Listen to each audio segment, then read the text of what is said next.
Kalian tahu nggak kenapa Terisla bilang Balas dendam telah membutakanku.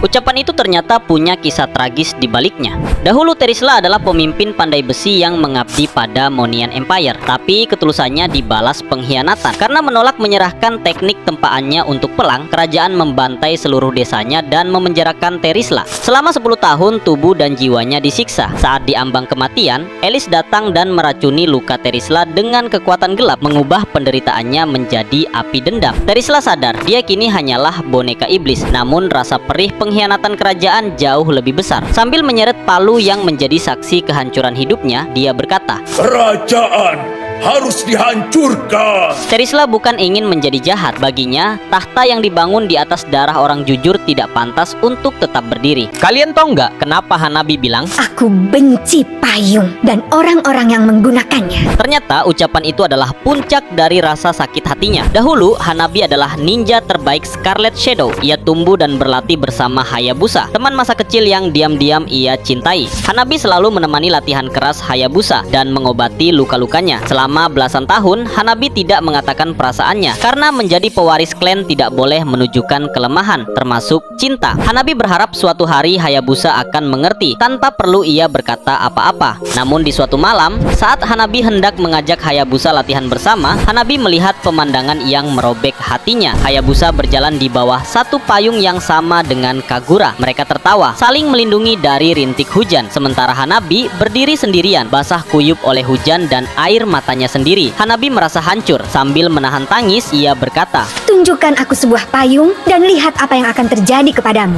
bagi Hanabi, payung adalah simbol dari pengkhianatan cintanya. Dan sejak saat itu, dia sangat membenci payung karena teringat akan lukanya yang sangat dalam.